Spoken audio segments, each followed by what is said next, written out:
Shalom, Israel. This is Bishop Nathaniel. I want you to know that you can view all our Sabbath classes live on IUIC TV. That's right, I said on IUIC TV. Download the app today.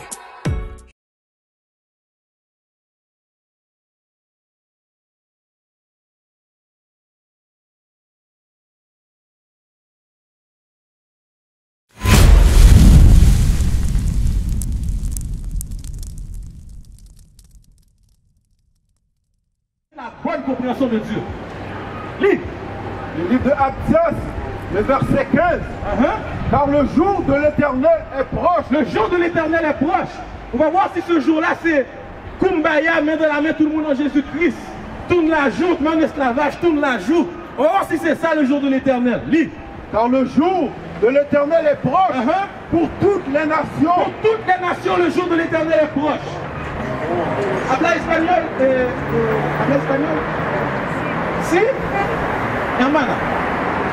Je ne parle pas espagnol pour de vrai. Je connais juste 2-3 mots. Je connais hermana, je connais habla espagnol. Alors je continue en français, ok? Mais tu viens de où, sister? Tu viens de où, ma soeur? Tu viens de où? Mais ok, mais t'es né ici, mais ton père est né où? En Italie. Ah ok. Alors c'est pas comme ses enfants, je veux dire, son père à elle, qui est espagnol? Mon mari, oui, c'est un Latino. Ah, ton mari vient de où? Ça, c'est les enfants de ton mari. À moi. Oui, et à toi et à ton mari. Oui. Ok, je comprends. Ton mari vient de où? Nicaragua. C'est où Nicaragua? Nicaragua, c'est où? Nicaragua, c'est Asher. Asher. Montre-moi, c'est où? Ok, c'est là. Ok, ma soeur, selon la Bible, tu fais pas comme ton mari fait partie, et tes filles aussi, font partie du peuple d'Israël. Ils font partie du peuple d'Israël de la tribu de Asher. Tu vois, nous les Haïtiens, on fait partie du peuple d'Israël de la tribu de Lévi.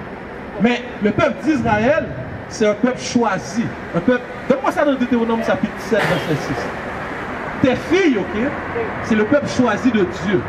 Ton mari aussi. Ça veut dire que vous êtes un peuple spécial. Vous êtes un peuple qui n'est pas comme les autres. Ok, je vais vous mettre ça dans la Bible. Lis ça. Le livre de Deutéronome. C'est important que vous sachiez ça. Lis. Le livre de Deutéronome, chapitre 7 et le verset 6. Car tu es un peuple saint pour l'Éternel ton Dieu. La Bible dit que le peuple d'Israël est un peuple saint. Le mot saint veut dire différent, à part. Lis. L'Éternel ton Dieu t'a choisi. Alors, c'est quoi ton nom, toi, par exemple? Lorena? Lorena. Ok, Lorena, l'Éternel t'a choisi. Toi, Lorena, continue. L'Éternel ton Dieu t'a choisi pour que tu fasses un peuple qui lui appartient. Toi, Lorena, tu fais partie d'un peuple qui appartient à Dieu. Lis. Entre tous les peuples. Entre tous les peuples. C'est-à-dire, Dieu a créé plusieurs peuples sur cette terre. Dieu a créé des peuples comme ta mère, ok, sans offense. Dieu a créé des Chinois, Dieu a créé des Arabes, Dieu a créé plein de peuples.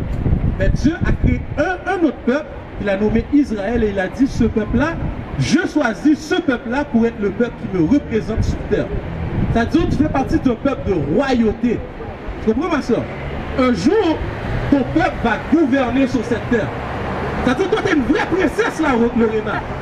Tu comprends? Ça, c'est la parole de Dieu. Là. On ne va pas te montrer ça dans les églises. Tu comprends? Alors, le rôle de ton père, c'est quoi? Donne-moi Deutéronome chapitre 6, verset 6. Le rôle de ton père, c'est de te mettre en valeur, pour te montrer qui tu es et pour te montrer qu'est-ce que Dieu s'attend de toi. Parce que Dieu ne s'attend pas de la même chose de toi qu'elle s'attend de, par exemple, un Chinois ou un Arabe. Tu comprends? Dieu s'attend à ce que tu te comportes différemment que les autres peuples. Encore une fois, parce que, regarde, par exemple, ta mère. Si un jour, ta mère te dit de faire la vaisselle et que tu décides de ne pas faire la vaisselle, ta mère peut te punir pour ça. Oui? Tu vas la punir pour ça.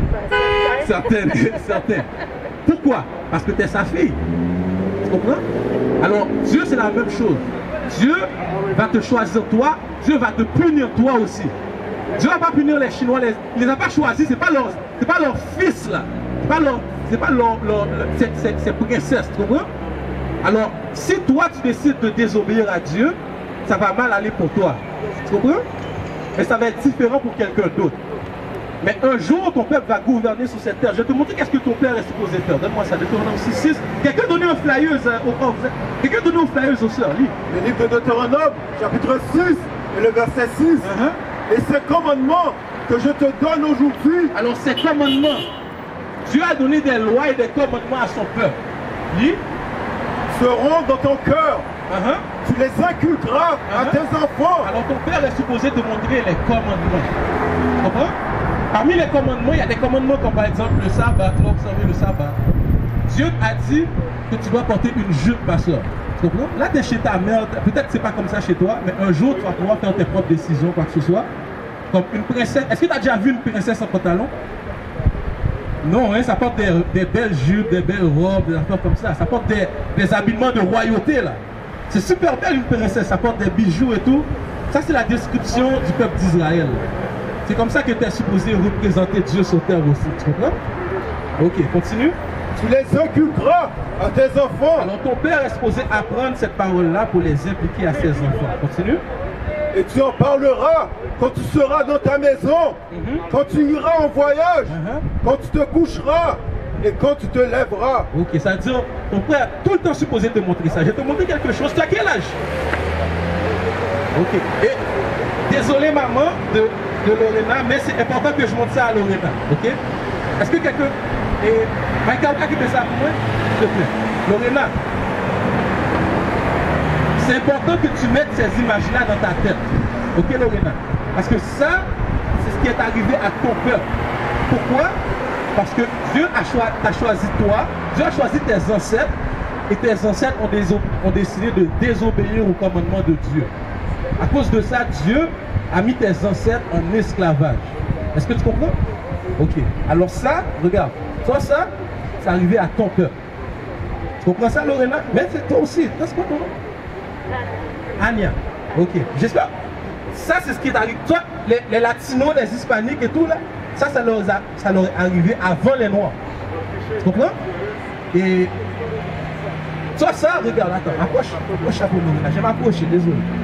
Toi, ça, regarde. Ça, c'est quoi? Non. Ça, c'est un chef indien. Un chef latino, là. Ça, c'est un chef latino. Ça, c'est un prêtre catholique.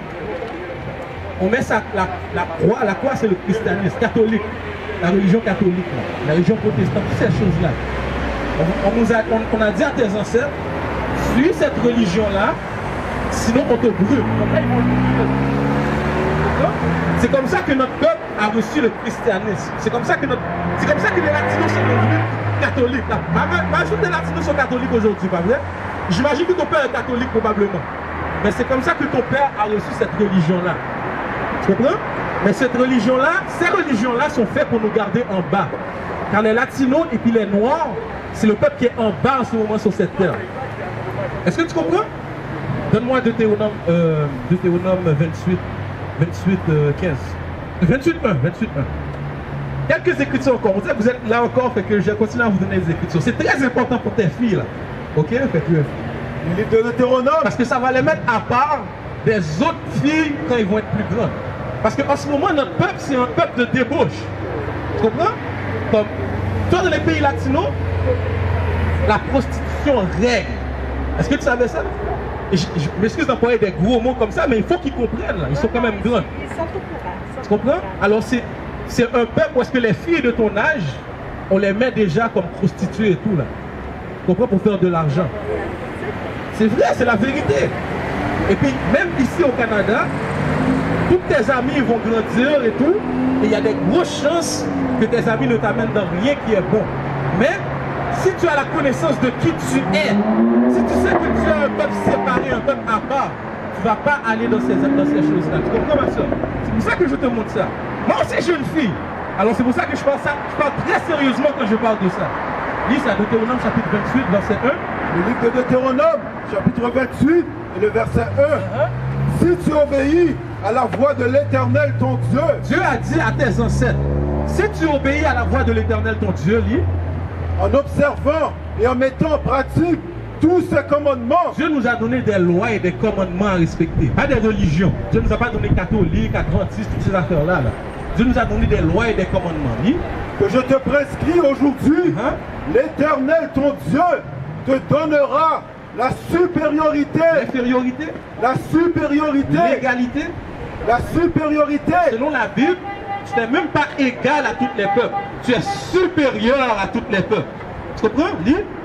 Sur toutes les nations de la terre. Sur toutes les nations de la terre. Continue. Voici toutes les bénédictions qui se répandront sur toi et qui seront ton partage. Alors Dieu nous a dit, si tu obéis à mes commandements, je vais vous bénir. Je vais vous donner la supériorité sur tout le monde. Mais il y a une stipulation. Donne verset 15. Verset 15. Mais si tu n'obéis point à la voix de l'Éternel, ton Dieu. Alors Dieu a dit à ton peuple, si tu n'obéis pas à la voix de Dieu, si tu n'observes pas et ne mets pas en pratique tous ces commandements et toutes ces lois que je te prescris aujourd'hui, voici toutes les malédictions. Toutes les quoi? Toutes les malédictions. Alors, Dieu dit à son peuple, si vous ne m'écoutez pas, voici toutes les malédictions. Est-ce que malédiction c'est une bonne chose ou une mauvaise chose? C'est une très mauvaise chose. Alors le peuple d'Israël, tes ancêtres, n'ont pas observé les commandements de Dieu. C'est à cause de ça qu'on est parti en esclavage. Est-ce que tu comprends? Donne-moi au verset 46. Verset 46.